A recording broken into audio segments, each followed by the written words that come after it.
चलिए खबरों का सिलसिला आगे बढ़ाते हैं और बात नीट की कर लेते हैं। बड़ी खबर इस वक्त आ रही है, नीट अंडर ग्रेजुएट मामले पर थोड़ी देर में सुप्रीम कोर्ट में सुनवाई होनी है। सरकार और एनटीए के जवाब और सीबीआई की रिपोर्ट पर कोर्ट आगे का रुख तय करेगा कि आगे क्या होगा। सीबीआई ने कोर्ट में सीलबंद लिफाफे में रिपोर्ट सौंपी है। आज की सुनवाई की लाइव स्ट्रीमिंग भी होगी, ये बड़ी बात है। और आइए आपको बताते हैं कि नीट पर केंद्र सरकार ने जो हलफनामा दिया है उसमें क्या बातें कही गई हैं, सरकार की ओर से क्या बताया गया है कोर्ट को। केंद्र के हलफनामे में बड़े पैमाने पर गड़बड़ी के कोई सबूत नहीं है, ये कहा गया है। पटना हजारीबाग में किसी भी ट्रंक से कोई प्रश्न पत्र गायब नहीं हुआ। बड़ी बात यह भी कि प्रश्न पत्र के ट्रंक का ताला टूटा नहीं था, ये केंद्र सरकार के हलफनामे में है। प्रश्न पत्र को कड़ी निगरानी में ले जाया जाता है, बहुत स्क्रूटनी के साथ। प्रत्येक प्रश्न पत्र का यूनिक नंबर जो अलग छात्र को मिलता है, ये बताया गया है। कमांड सेंटर के सीसीटीवी फुटेज में कुछ भी गलत नहीं दिखा है, ये कहा गया। पर्यवेक्षकों की जांच में गड़बड़ी के सबूत भी नहीं है। स्थानीय उम्मीदवारों को लाभ पहुंचाने के कोई भी सबूत नहीं मिले, कोई साक्ष्य नहीं है। सिर्फ आशंकाओं के आधार पर नई परीक्षा का बोझ न डाला जाए, ये भी कहा गया है। और जुलाई के तीसरे हफ्ते से काउंसलिंग शुरू होगी, ये भी कहा गया है। तो ये बड़ी बातें हैं जो कि हलफनामे में, केंद्र सरकार के हलफनामे में कोर्ट को बताई गई हैं। और पीयूष पांडे सीधे सुप्रीम कोर्ट से हमारे साथ जुड़ रहे हैं। पीयूष, कितनी देर में सुनवाई शुरू होगी, पहली बड़ी बात, और इसकी लाइव स्ट्रीमिंग भी होनी है। लेकिन एक तरफ तो ये माना गया है कि गड़बड़ी हुई है, लेकिन दूसरी तरफ ये भी कहा गया कि कोई सबूत नहीं मिले।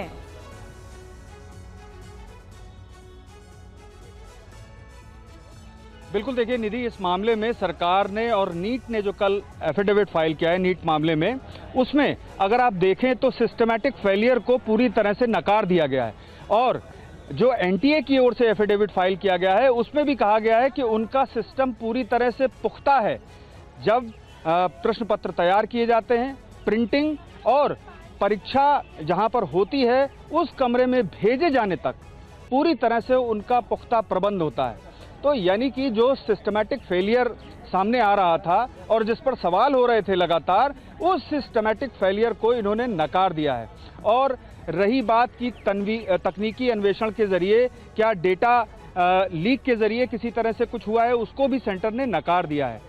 और आज जो सुनवाई होगी वो बहुत अहम होगी, क्योंकि इस मामले में जो पहले पुलिस की ओर से छानबीन की गई थी और सीबीआई की ओर से जो आज सील कवर लिफाफे में जो रिपोर्ट दी गई है, उसमें ज़रूर कुछ ना कुछ ऐसा सामने आएगा जिसके बाद चीफ जस्टिस ऑफ इंडिया की ओर से इस मामले में रुख बदला हुआ देखा जा सकेगा।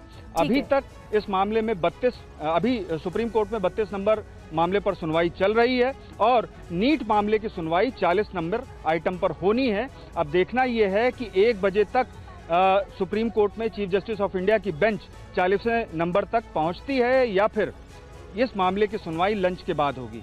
जी निधि। ठीक है पीयूष, बड़ी बात आप बता रहे हैं। अब ये देखना होगा कि कब तक सुनवाई होती है। और 32 नंबर का भी मामला चल रहा है, ये जो मामला है वो 40 नंबर पर है। लेकिन पीयूष, एक बात मैं आपसे समझना चाह रही हूँ, हलफनामा सरकार दे चुकी है, आज की सुनवाई फिर कितनी इंपॉर्टेंट होगी, सरकार का रुख क्या होगा?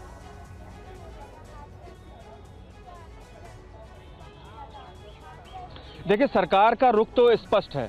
सरकार का ये कहना है कि ये जो लीक है, पेपर लीक, इसकी इंटेंसिटी बहुत हाई नहीं है, यानी कि बड़े पैमाने पर ये लीक नहीं हुआ है। ऐसी स्थिति में पूरी परीक्षा को रद्द नहीं किया जाना चाहिए, यही सरकार का पहले दिन से बयान था।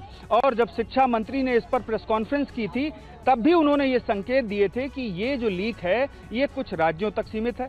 और ऐसी स्थिति में जब आज सुप्रीम कोर्ट इस मामले में हलफनामे देखेगा और उसमें सिस्टमैटिक फेलियर की बात को नकारा गया है, तब ये देखना होगा कि सुप्रीम कोर्ट का रुख क्या रहता है, क्योंकि सीबीआई की जो रिपोर्ट है वो सील कवर में फाइल की गई है।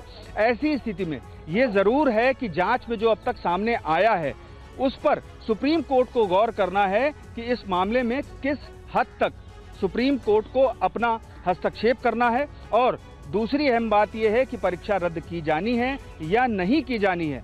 इसको लेकर के सुप्रीम कोर्ट का रुख पिछले दिनों जब सुनवाई हुई थी तब ये देखा गया था कि इतने बड़े पैमाने पर यानी कि 23 लाख से ज़्यादा छात्रों ने परीक्षा में अपने परिणाम भी सामने आ चुके हैं, परीक्षा दी है। तो ऐसी स्थिति में इसको सीधे तौर पर रद्द किया जाना उचित नहीं होगा। लेकिन अगर इसकी इंटेंसिटी हाई रहती है यानी कि व्यापक स्तर पर पेपर लीक हुआ होगा तो सुप्रीम कोर्ट का रुख अलग होगा। ठीक है, नजर बना के रखनी होगी कि सुप्रीम कोर्ट का क्या रुख होता है। पीयूष, नजर बना के रखिए, आपके पास कुछ देर में आएंगे।